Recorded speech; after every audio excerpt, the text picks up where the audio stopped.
Rothstein here, Betting Public Sports Show.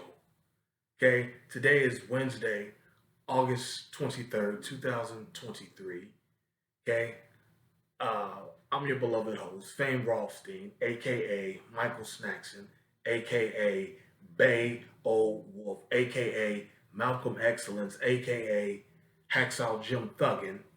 All right, and what we're going to do today is handicap the college football season with some futures and whatnot, some future action. Of course, we've got action coming this Saturday, this weekend. The season kicks off in earnest.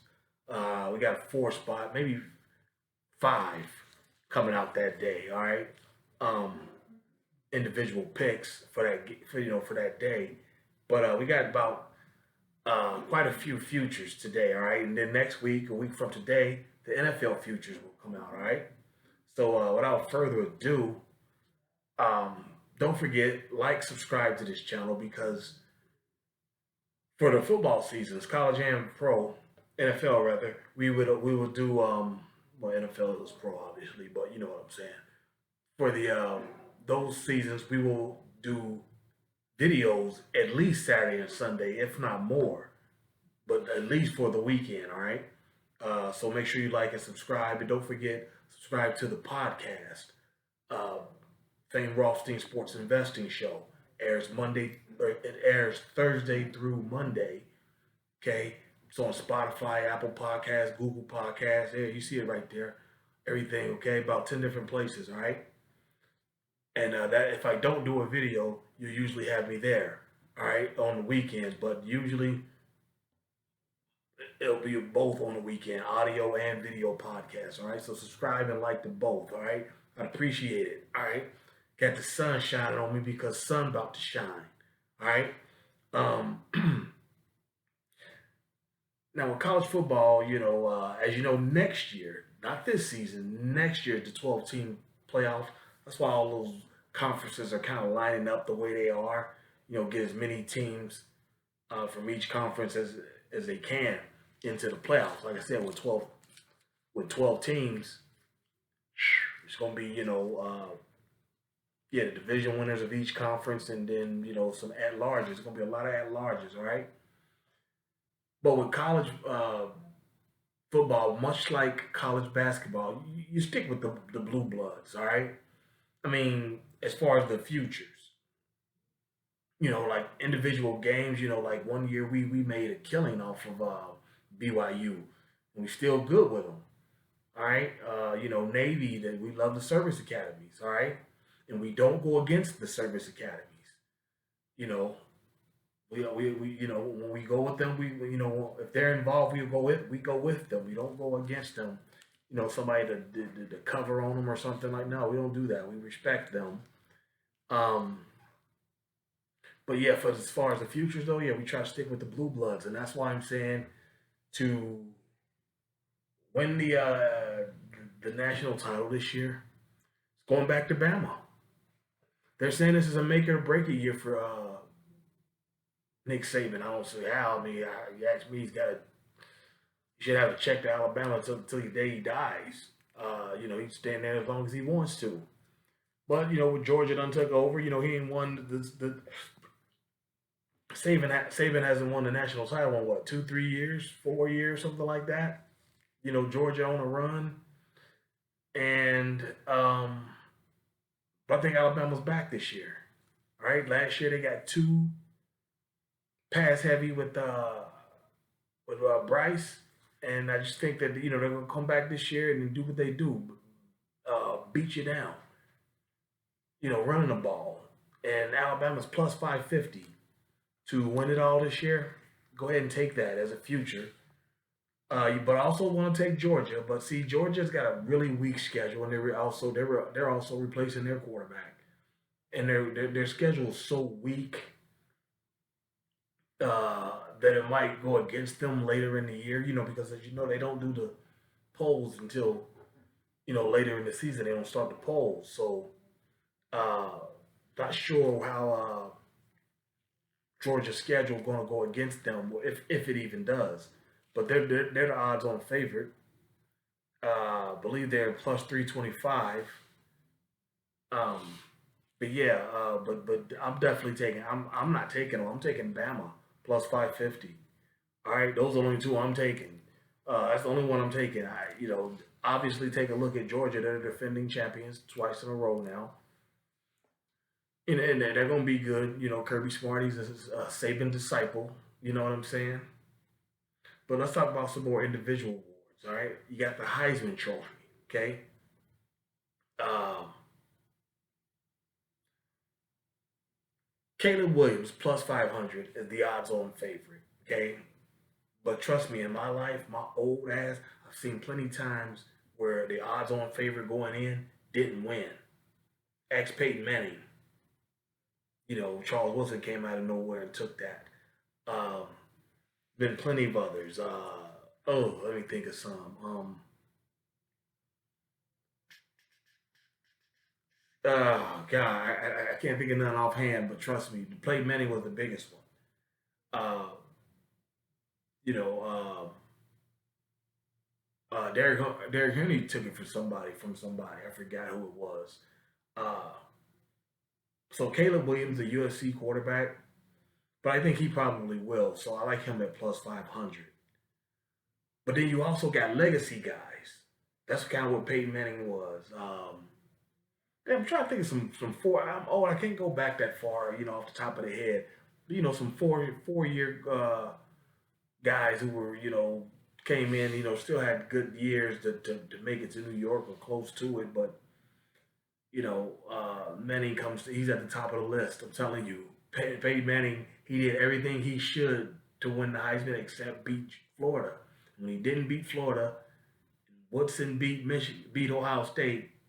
Because that's part of the Heisman. You got to beat your rival, all right, or make it clear that you weren't the problem. Okay, um, but I like Bo Nix at Oregon. He's been at who was that, Auburn all those years, and then he's up north, up in Oregon, and he's an experienced quarterback, and uh, yeah, he's got an offensive pedigree up there. So I like him. He's at plus 2,000. Just put a little small change. I don't expect it, but just hold on to it because you never know. Same thing with Marvin Harrison Jr. He would probably be a better favorite, but the Ohio State quarterback situation, they don't know who it's going to be this year. But I like him at plus 2,500. Another legacy guy. You know, plus this will be his last year before he goes into the NFL. But same thing but also with Marvin, the Ohio State quarterback will eventually get it right. And Marvin's that good of a receiver to keep anybody in the game as a receiver. You can't flood the whole down secondary against him because they're Ohio State recruits to win national titles. They don't just recruit to win the Big Ten or outside of the in the Midwest. They recruit. They're a national program. They're elite. They've been that. You know the only cold weather school that mattered up until a couple of years ago when Michigan came back. Okay. Um, who else we like here? Sorry. Um, I know one conference winner for you. Okay, I just got one conference winner. USC. Again, the quarterback, Caleb Williams. Lincoln Riley, the coach. They're gonna do things out there in that in that Pac-10, and plus most of the rest of the everybody's leaving. Except for like 3 or 4 teams, 4 or 5 teams or something like that. Everybody else is leaving, so they want to leave a good impact. And USC is gonna go off this year, so and for them to win the Pac-12, that is plus 180 for USC. I don't see why they wouldn't. They got the best offense, best setting. You know what I'm saying? Now, when they go to the Big Ten next year, it's going to be a problem for them. But we'll talk about that then. And then I got two more. Okay, and I love these two. Okay, they're props for one team and their quarterback, and that's Shador Sanders. Deion's little boy, the Colorado quarterback. Okay. Uh, as you know, Deion's his dad. They transferred up from 1AA. You know, an HBCU as a matter of fact. You know, so they really taking a step up in competition, going into a pack. What? Not a pack. Well, yeah, pack the Pac-12, and not only the Pac-12, the a P5 school. Okay, and they run a fun and gun type of offense based on Shador Sanders, the quarterback, Deion's son. He's about 6'2", 200 pounds. He's not a real big guy, but a lot of these guys aren't real big anymore. Look at the number one last year from Bama, Bryce. What did he wasn't big. Burrow and the kid out in San Diego, they're kind of exceptions to the rule anymore. But yeah, a lot of these quarterbacks aren't real big like that anymore. What's his name? Nathan Allen, the Buffalo quarterback. He's another exception. But a lot of these newer guys, they're not big, because you got to run a little bit more now. And so, Deion's trying to position his boy. He can, of course he wants Colorado to win, but I know he wants to position his boy for some good NFL, no worse than third or fourth round, no worse than third round money to start. Okay, first round if he can get it. So his over under for touchdowns for Shador Sanders is over under 18.5. I'm gonna take the over. Deion gonna let him chuck it. Okay, unless he gets hurt. But we don't want to wish that on nobody. But we're gonna take Shador Sanders to throw over 18.5 touchdown passes. That's minus 113 odds. All right. And then the last one for college for the college season, the Colorado Buffaloes. Okay. Over 3.5 games, over 3.5 wins for the year. We need them to get 4 wins. Last year they only got 1. We need them to get 3 more. I think they win. I think they will. Just on, the transfers, the portal. Deion brought some heat. He transferred Jackson State. I mean, I know this is a little different task in the P5s, but at the same time, he's bringing in P5 talent. You understand me? He's got P5 talent. He's doing him. And he's going to beat Deion talking greasy. Trust me, the kids follow him. The kids like him. He speaks their language. This is, there are some people who just naturally speak the kids' language. Even Bobby Bowden and Steve Spurrier, as old white Southerners, they spoke the kids' language. The kids respected them. The kids respect Deion early to get him 4 wins this year, all right? And that's plus 105 odds, all right? So we're going to take the Colorado Buffaloes to get 4 wins, over 3.5 wins for plus 105 odds, all right? So if you missed anything on the show, because I know I left quite a few, just go back, rewind it, and check it.